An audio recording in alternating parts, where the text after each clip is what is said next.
Hello everyone, this is Siddharth from Ants India, and today I'm going to show you guys how to make a test tube setup for your new queen ants.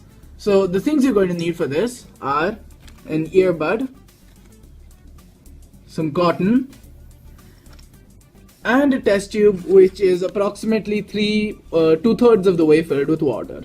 Now I just have this thing capped for now so that I can just leave it like this. And I have different sizes of test tubes for different sizes of ants. So these bigger test tubes are used for carpenter ants, genus Camponotus, and other ants that I might find, such as Tetraponera rufanigra. And these test tubes are for the smaller ants, like your black crazy ants or fire ants or whatever. And I use these like this just because I have different sizes, so might as well use them for different sizes of ants. But it really doesn't matter as long as your ants don't have too much space or too little space, because both of them can have the ants get completely stressed out and might even die. So what you need to do, the first thing is take your test tube of choice depending on the size of your ant, your queen ant, and then fill it up around 3/4 of the way with water. Now I've used purified water just because, well, it's purified. And you can use just regular tap water or bottled water. It doesn't really matter as long as the water is clean, which is a really important thing, because your ants are going to be drinking this water until it completely finishes. And it's important that you just have clear water in here, no sugar water, no honey water, because that will mess it up completely. So make sure that you have just regular clear water in here. And what you need to do then is you need to put a piece of cotton here. So I'm just gonna put this little piece here for insurance while I break off a big piece.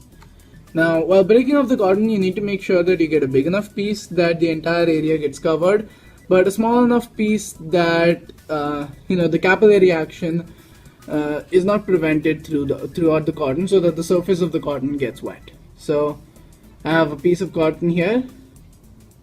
I'm just gonna, maybe that's a bit smaller. So just take a piece of cotton, divide it into two, put one aside, take the other one, and just press it in like so. Now this cotton is a little bit too big, but I'll make do with it. I mean, I'm not actually going to keep any ants in here, so it's fine.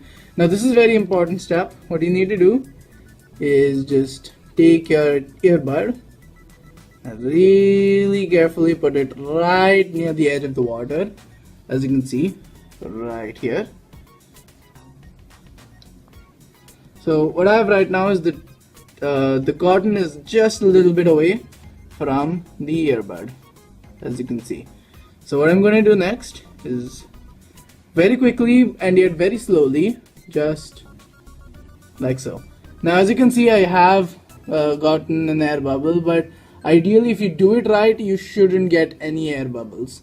So then what you do is just push the cotton down so that the surface of the cotton just gets moist. And the reason why I'm using an earbud is so that you can mop up any extra cotton.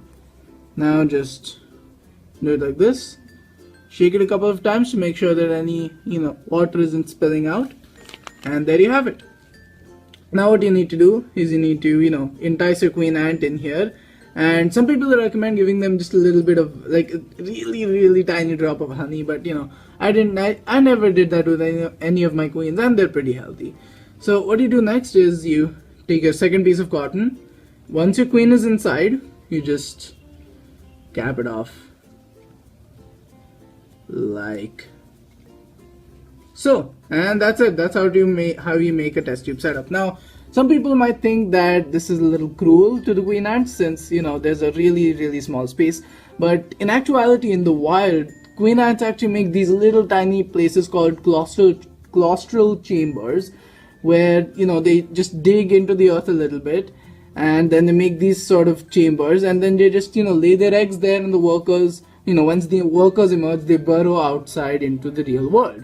So this is actually the perfect way to keep ants. Now if you don't have a test tube, I personally recommend buying out a few test tubes, because they are generally really cheap. So you can buy test tubes, and it's not necessary to buy these like Borosil test tubes. You can actually do even better with just regular plastic test tubes, since there is also a much smaller risk of them like breaking if you accidentally drop them, and that'll kill your ants. So yeah, that's how you make a test tube setup for ants. Tune in next time for an ant profile on a very special species of ants whom I've actually gotten stung by a couple of days before. So yeah, this has been Siddharth from Ants India signing out. Make sure to like, comment and subscribe for more, and also remember to in the comment section suggest names for the fire ant colony that I have right now. Thank you for watching. I'll see you next time.